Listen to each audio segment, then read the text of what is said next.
Hello students, कैसे हैं। एक बार फिर स्वागत है आपका शिवम इंस्टीट्यूट ऑफ साइंस में। आज हम करने जा रहे हैं मेजरमेंट ऑफ अननोन रेजिस्टेंस। आज का जो हमारा टॉपिक है वो है measurement of unknown resistance. Unknown resistance.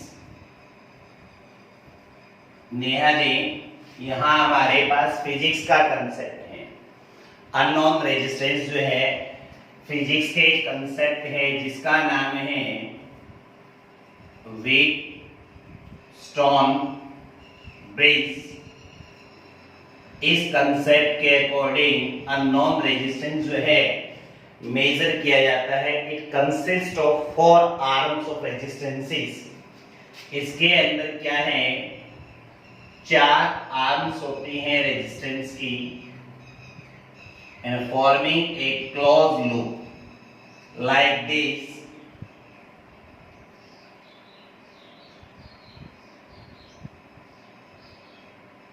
ये देखिए, हमने यहां 4 रेजिस्टेंस बना दिए हैं।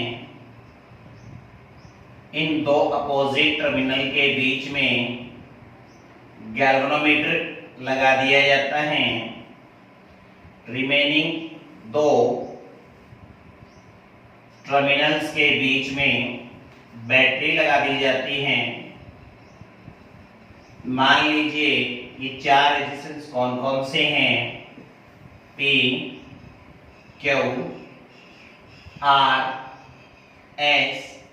इसमें से क्या है, मान लेते हैं कि P अननोन है, लेट P अननोन रेजिस्टेंस है, R रेजिस्टेंस बॉक्स को रिप्रेजेंट कर रहा है। रेजिस्टेंस बॉक्स को रिप्रेजेंट कर रहा है। Q और R कौन है, Q और S कौन है, नॉन रेजिस्टेंस है।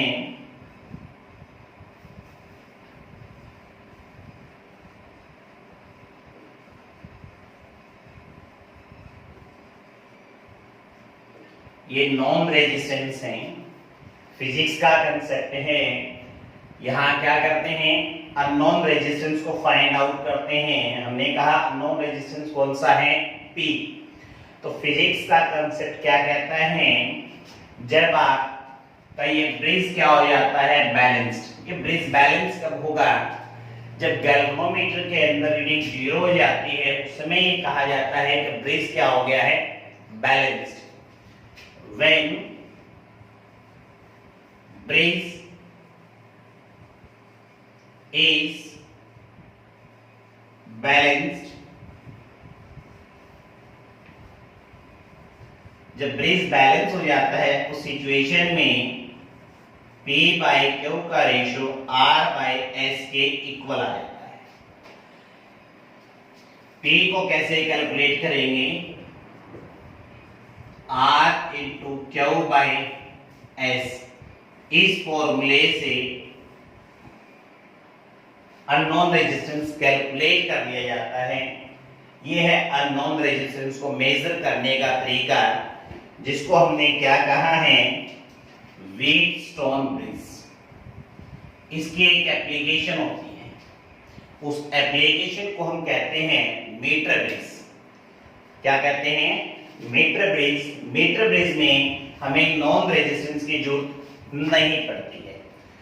देखते हैं मीटर ब्रिज को हम किस प्रकार से एक्सप्लेन करते हैं।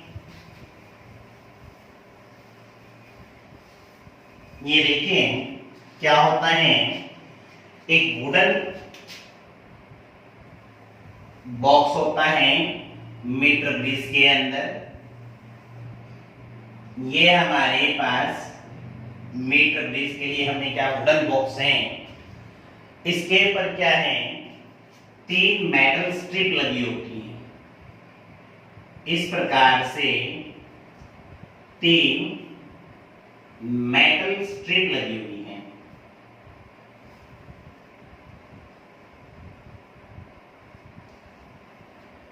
ये 3 मेटल स्ट्रिप हैं जो हमने 2 लगा दी हैं। ये तीसरी मेटल स्ट्रिप है। टॉपिक का क्या नाम बताया मैंने? Application of wheatstone bridge known as metre bridge. इसको मीटर ब्रिज इसलिए कहा जाता है क्योंकि इन 2 टर्मिनल के बीच में 1 मीटर की यूनिफॉर्म एरिया की वायर लगी होती है। ये जो वायर लगाई है कितनी है? 1 मीटर लेंथ। यहां पर 1 मीटर स्केल लगा होता है।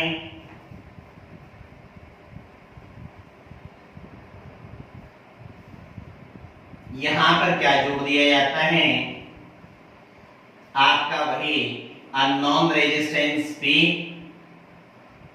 यहां क्या जोड़ दिया जाता है? Resistance box R।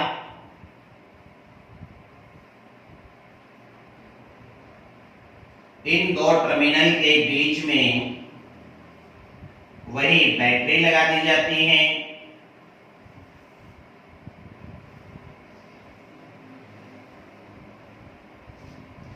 P और Q के बीच में, P और जो हमने R बनाया है इसके बीच वाले टर्मिनल से एक वायर निकाली जाती है जिसके साथ गैल्वेनोमीटर जोड़ दिया जाता है।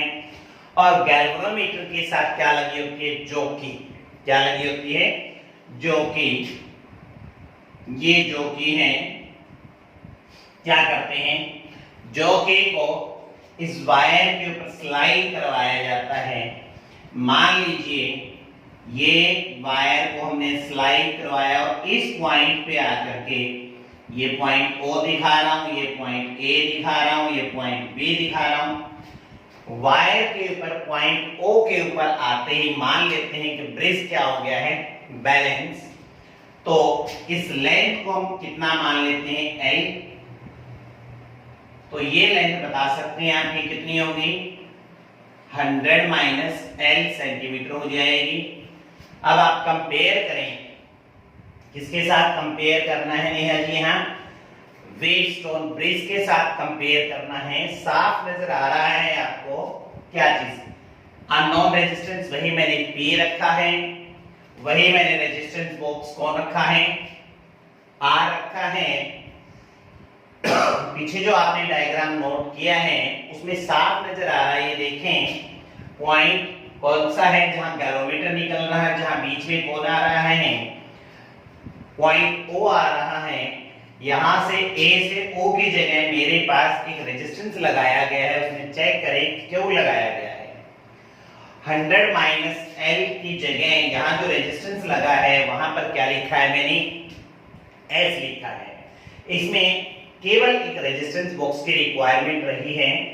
अननोन रेजिस्टेंस निकालने के लिए कोई 2 नॉन रेजिस्टेंस की जरूरत ही नहीं है। तो जहां पर आपने रेशियो लिया था, किस चीज का रेशियो लिया था बच्चों? Q और S वाला था, उसकी जगह में L और 100 माइनस L लिखना है। When bridge is balanced, when bridge is balanced, तब हम लिखेंगे P by L in equal to R by 100 minus L। अब पीछे वाले के साथ कंपेयर करो बच्चों। ये था मेरे पास, देखो ध्यान से, P by Q is equal to R by S।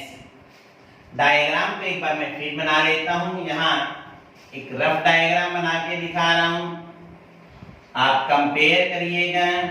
बड़ा ही आसान तरीका है। ये था मेरे पास वेटस्टोन ब्रिज, उसी की एप्लीकेशन है जिसको हमने मीटर ब्रिज बोला है। ये देखो P की जगह मेरे पास P है, Q की R की जगह R है, Q है और यहाँ क्या है? S है। कंपेयर कर लीजिए, P की जगह P है, R की जगह R है, Q की जगह मेरे पास एक वायर है जिसकी लेंथ कितनी है? L। और इधर कितनी है 100 माइनस एल, वही चेंज किया है मैंने। क्यों की जगह एल लिखा है, एस की जगह मैंने कितना लिखा है 100 माइनस एल लिखा है, तो पी अननोन रेजिस्टेंस कितना बन जाएगा मेरे पास R into n by 100 minus L. ये लो, इस फॉर्मूले के द्वारा हम क्या निकाल सकते हैं अननोन रेजिस्टेंस। अभी तक जो हमने टॉपिक किया है, इतना हमने टॉपिक किया है ना, एक सारा टॉपिक फिजिक्स का है। अब हमें इसको केमिस्ट्री में अप्लाई करना है। सत्यम कहाँ अप्लाई करना है इसको, केमिस्ट्री में अप्लाई करना है। अब केमिस्ट्री में और फिजिक्स के कंडक्टर में क्या डिफरेंस बताया था हमने फिजिक्स और केमिस्ट्री के कंडक्टर में डिफरेंस बताया था कि फिजिक्स का जो कंडक्टर होता है वो सॉलिड स्टेट में है, केमिस्ट्री का कंडक्टर कौन सी स्टेट में है, लिक्विड स्टेट में है। तो लिक्विड स्टेट में है तो उसके लिए हमें एक सेल डिजाइन करनी पड़ेगी, उस सेल को हम कहते हैं कंडक्टिविटी सेल। क्या कहते हैं, कंडक्टिविटी सेल। अगर आप इलेक्ट्रोलाइटिक सॉल्यूशन का रेजिस्टेंस निकालना है तो हमें क्या बनानी होगी, एक कंडक्टिविटी सेल। कंडक्टिविटी सेल किसके लिए यूज करते हैं, कंडक्टिविटी सेल। इस कंडक्टिविटी सेल में क्या है, it consist of Pyrex glass. ये पायरेक्स ग्लास की बनी हुई कंडक्टिविटी सेल है। पायरेक्स ग्लास, जैसे ग्लास होता है ना हमारे पास, उसको उल्टा किया गया, इन्वर्टेड किया गया है। इसके अंदर क्या है, दो प्लेटिनम इलेक्ट्रोड्स लगाए गए हैं। ये मेरे पास प्लेटिनम इलेक्ट्रोड्स मैंने इसके अंदर क्या कर दिए हैं बच्चों, इंसर्ट कर दिए हैं। ये प्लेटिनम की वायर है। कंडक्टिविटी सेल कौन है, एक ऐसी सेल है जो हम किसके लिए यूज करते हैं, अननोन रेजिस्टेंस। किसका अननोन रेजिस्टेंस निकालने के लिए, इलेक्ट्रोलाइटिक सॉल्यूशन का। हर बार हम इसी कंडक्टिविटी सेल का यूज करेंगे। जिस भी इलेक्ट्रोलाइटिक कंडक्टर का रेजिस्टेंस लेना है, निकालना है, उसके सॉल्यूशन में ये प्लेस कर दी जाती है। इसका मतलब क्या हुआ, इसका मतलब ये हुआ इस इलेक्ट्रोड के बीच की डिस्टेंस भी फिक्स हो गई, इस इलेक्ट्रोड का एरिया भी फिक्स हो गया है। यानी हम जो L बाई A ले लेते हैं वो हमेशा के लिए कांस्टेंट हो गया है। ये सेल हर बार हम इसी सेल का यूज करेंगे जो पायरेक्स ग्लास की बनी हुई है। जिस भी सॉल्यूशन का हमें रेजिस्टेंस निकालना है उसके अंदर इसको इंसर्ट करो। तो इसका मतलब ये हुआ L बाय A हमेशा कांस्टेंट रहता है। L बाय A को हम नाम देते हैं सेल कांस्टेंट। क्या कहते हैं, सेल कांस्टेंट बोलते हैं। अब ये देखिएगा हमारे पास सेल कांस्टेंट पता लग गया, हर एक सेल के लिए फिक्स रहेगा। लेकिन दिक्कत वही रहेगी, कौन सी दिक्कत रहेगी, जैसे पीछे वाला जो टॉपिक मैंने बताया ना बच्चों आपको, व्हीटस्टोन ब्रिज, मीटर ब्रिज, वो फिजिक्स का टॉपिक है। केमिस्ट्री में केवल उसका यूज है। हमारा केमिस्ट्री का टॉपिक यहीं से शुरू है, conductivity cell. Conductivity cell is the device which is used to measure unknown resistance of electrolytic solution. अगर हम इलेक्ट्रोलाइटिक सॉल्यूशन का रेजिस्टेंस मेजर करना है तो सेल का यूज करेंगे। इसके अंदर दो चीजें कांस्टेंट हो गई हैं। कौन कौन सी, L भी कांस्टेंट हो गया है, A भी कांस्टेंट हो गया है, इसलिए इसको सेल कांस्टेंट बोल दिया। दिक्कत वहीं फिर दोबारा वहीं पहुंच गए हम कि दिक्कत क्या है, फिजिक्स का कंडक्टर सॉलिड का, केमिस्ट्री का कंडक्टर लिक्विड या मोल्टन स्टेट में इलेक्ट्रिसिटी को कंडक्ट करता है। अगर आप डीसी करंट यूज करते हैं, क्या यूज करते हैं, डीसी करंट यूज करते हैं, तो क्या होगा, इस इलेक्ट्रोड के नजदीक का ये जो कंसंट्रेशन है ये चेंज हो जाती है, बाकी कंसंट्रेशन में कोई फर्क नहीं पड़ता। तो इसका मतलब ये हुआ कि हमारे पास रेजिस्टेंस जो है वो यूनिफॉर्म रेजिस्टेंस नहीं आया, इसलिए हमें मॉडिफिकेशंस करनी पड़ती हैं व्हीटस्टोन ब्रिज के अंदर। केमिस्ट्री का टॉपिक फिर कह रहा हूं यहीं से शुरू है, वो फिजिक्स का टॉपिक था। तो मॉडिफिकेशंस क्या करने होंगे इसके अंदर, मॉडिफिकेशंस व्हीटस्टोन ब्रिज के अंदर मॉडिफिकेशंस। अगर आप क्या यूज करते हैं, डीसी करंट यूज करते हैं, तो इलेक्ट्रोड के नजदीक की कंसंट्रेशन चेंज हो जाती है। इसको हम केमिस्ट्री में कहते हैं पोलराइजेशन। पोलराइजेशन को रोकने के लिए हम डीसी करंट के बजाय कौन सा करंट देंगे, एसी करंट। कहता है व्हेन डीसी, डीसी का मतलब होता है direct current, when DC is used then concentration near the electrodes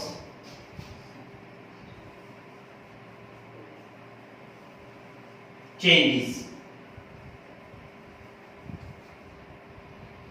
This is known as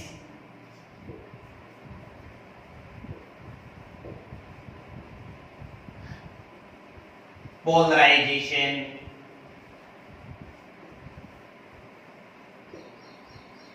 polarisation, polarization को अवॉइड करने के लिए, to avoid polarization, source of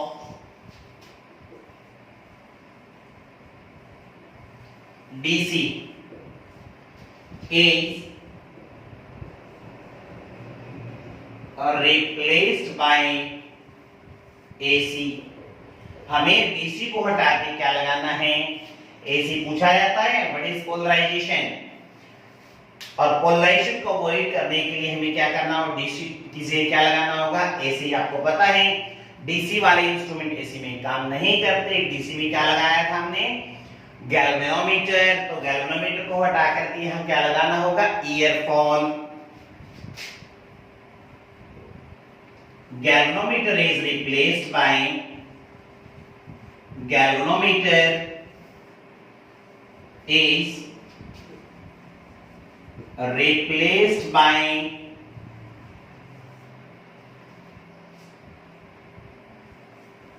earphone.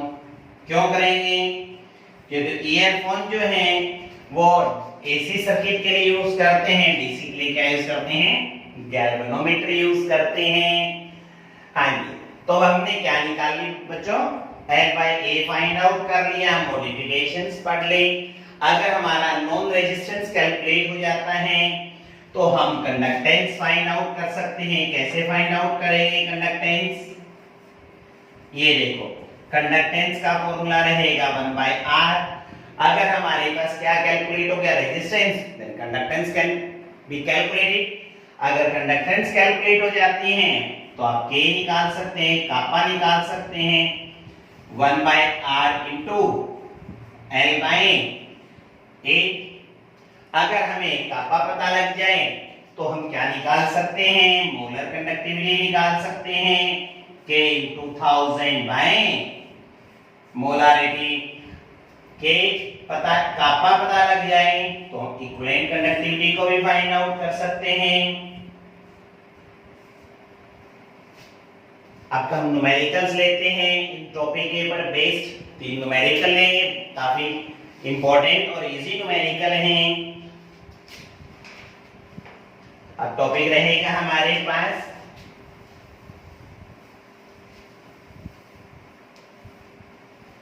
numericals based on conductivity, molar conductivity and equivalent conductivity ले रहे हैं numerical. देखिए क्या कह रहे हैं,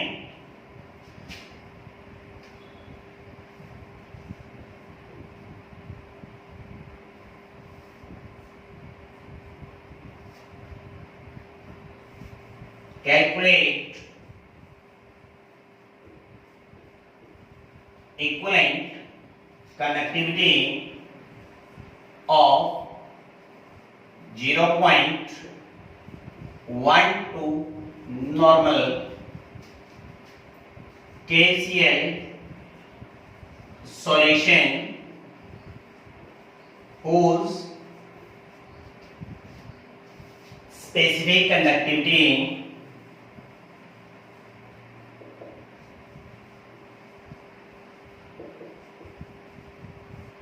is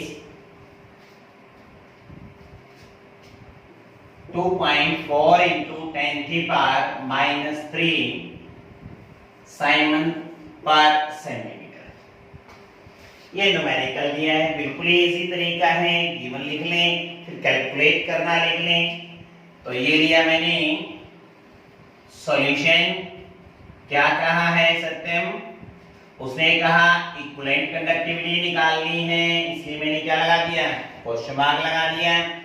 ये क्या दे रखी है मैंने? नॉर्मलिटी दे रखी है 0.12। स्पेसिफिक कंडक्टिविटी मतलब कापा, कापा कितना दिया है? 2.4 इंटू 10 की पावर -3। बस क्या रिलेशन था इनके बीच में? क्या रिलेशन था सत्यम?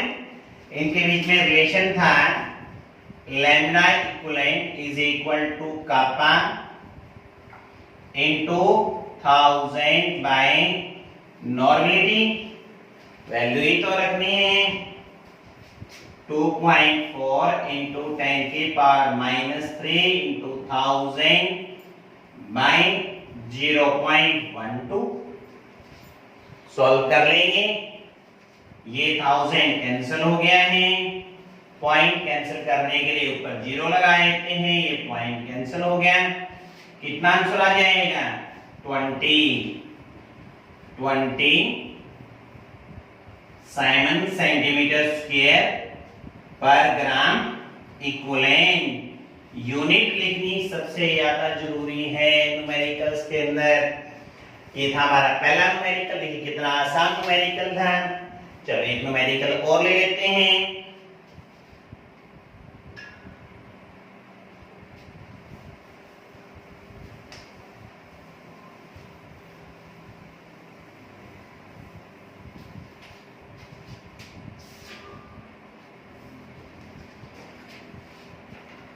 ये लिया हमने numerical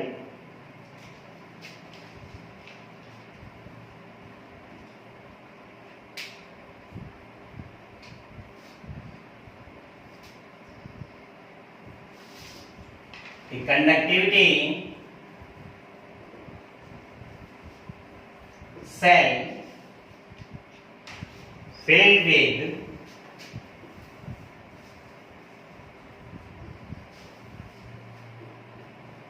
n by 15 KCl solution shows a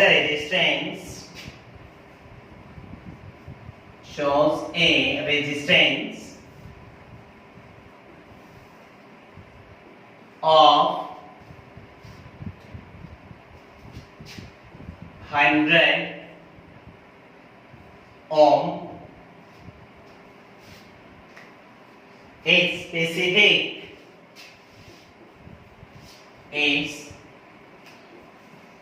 specific conductivity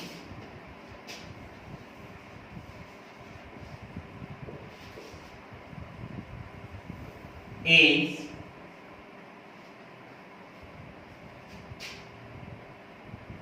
2.4 into 10 की power -3 Simon centimeters per centimeter.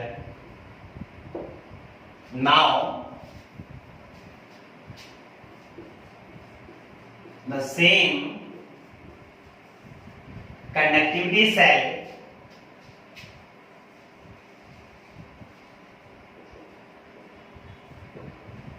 is filled with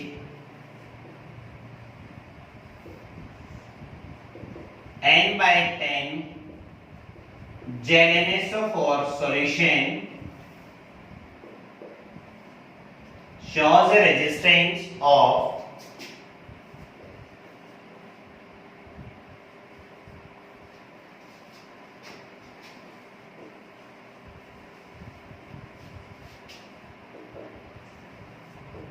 500 ohm. Calculate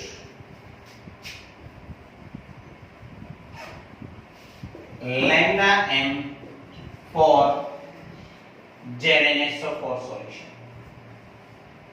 ये आपको न्यूमेरिकल दे दिया है। न्यूमेरिकल के स्टेटमेंट को पढ़ते हैं। जैसे ही स्टेटमेंट को हम पढ़ते हैं सत्यम, क्या नजर आ रहा है आपको? स्टेटमेंट को देखते ही पता लग रहा है कि मुझे दो सॉल्यूशन दिए हैं। दो सॉल्यूशन दिए हैं। एक सॉल्यूशन दिया है n/50, ऐसे लिख दूं 1/50 n KCL, ठीक है। दूसरा सॉल्यूशन क्या दिया है उसने? n/10 यानी 1/10 n ZnSO4 सॉल्यूशन। उसने कहा इस सॉल्यूशन का रेजिस्टेंस क्या है? 100 ओम है। इस सॉल्यूशन का रेजिस्टेंस कितना है? 500 ओम है। उसने क्या कहा है? इस सॉल्यूशन की स्पेसिफिक कंडक्टिविटी कापा दे दी है 2.4 × 10⁻³ अब वो कह रहा है इस सॉल्यूशन के लिए लैम्डा एम आप फाइंड आउट करें। कैसे करेंगे? जब न्यूमेरिकल समझ में नहीं आता है तो हमेशा रिवर्स चलते जाएं। कैसे चलते जाएं? रिवर्स कैसे चलेंगे? पहले इसका फॉर्मूला लिख लेते हैं। लैम्डा एम का क्या फॉर्मूला है? कापा इनटू 1000/m। बता सकते हैं मेरे पास कौन सी चीज गिवन है? कापा गिवन है? कंडक्टिविटी नहीं गिवन है। कंडक्टिविटी जो केसीएल की गिवन है, उधर वाले न्यूमेरिकल की थोड़ी गिवन है। तो इसका मतलब ये हुआ मुझे कापा निकालना पड़ेगा। मुझे क्या मोलारिटी गिवन है? मोलारिटी भी गिवन नहीं है। तो फिर क्या करें? हमें गिवन कौन है? नॉर्मलिटी है। रिलेशन याद है आपको? Normality by molarity is equal to, acid होता है तो बेसिसिटी है, बेस है तो एसिडिटी है, और ये कौन है बच्चों? ये तो सोल्ट है। सोल्ट में तो क्या आती है? Total positive valency. Total positive valency. Positive charge किसके पास है? जिनके पास कितना है? +2 है। तो हम लिख देंगे normality by molarity is equal to 2। तो मोलारिटी कितनी हो गई है? नॉर्मलिटी बाय 2, या यूं कह दूं 1/20। चलो लैम्डा एम निकालना है तो मेरे पास मोलारिटी तो आ गई है, लेकिन कापा नहीं है। कापा कैसे निकालेंगे? ये देखिए, स्पेसिफिक कंडक्टिविटी कैसे निकालेंगे? आपको याद है 1/r × L/A होता है। हमें r पता है? पता है। अब क्या नहीं पता? L/A। L/A को सत्यम क्या कहा हमने? सेल कांस्टेंट कहा। अब सेल कांस्टेंट तो कांस्टेंट रहता है, चाहे वो KCl वाली कंडक्टिविटी सेल हो, चाहे ZnSO सेम कंडक्टिविटी सेल लिखिए तो इसका मतलब सेम रहेगा। इसका मतलब ये हुआ, ये हमें सॉल्यूशन क्यों दिया है उसने? ये सॉल्यूशन हमें L/A फाइंड आउट करने के लिए दिया है। तो हम यहां से L/A निकाल लेंगे। L/A क्या जाएगा? Kappa into R। कापा की वैल्यू दे रखी है 2.4 × 10⁻³ × 100। कितनी वैल्यू आ गई है? 2.4 × 10⁻⁻1 पर सेंटीमीटर। लो जी, सेल कांस्टेंट फाइंड आउट हो गया। तो ये सेल कांस्टेंट की वैल्यू यहां रख देंगे 1/50 × 2.4 × 10⁻⁻1, और फिर इस वैल्यू को हम यहां यूज कर लेंगे और हमारा न्यूमेरिकल क्या हो जाएगा? कैलकुलेट हो जाएगा।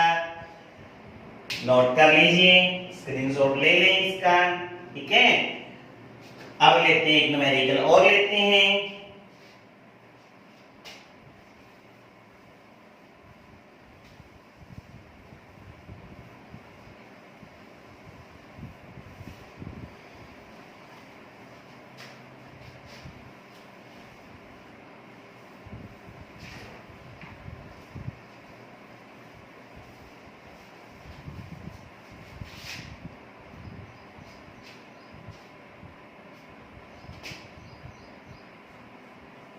लास्ट न्यूमेरिकल ले रहे हैं। क्या कहता है last numerical?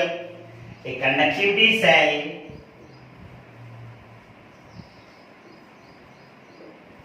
conductivity cell is filled with 0.01 m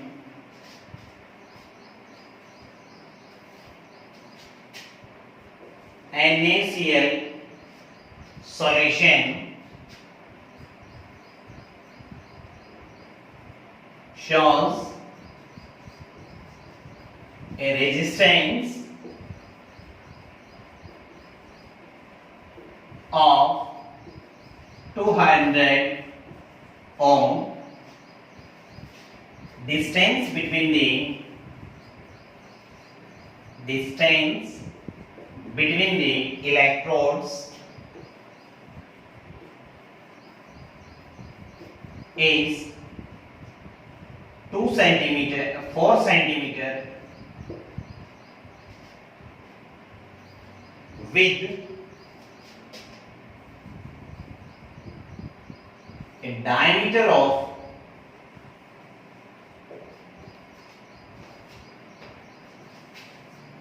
4 centimeter. Diameter, उसने कहा distance between the electrode is 4 centimeter with a diameter of 4 centimeter. Calculate lambda n. वो कहता है इस न्यूमेरिकल के लिए क्या निकालें?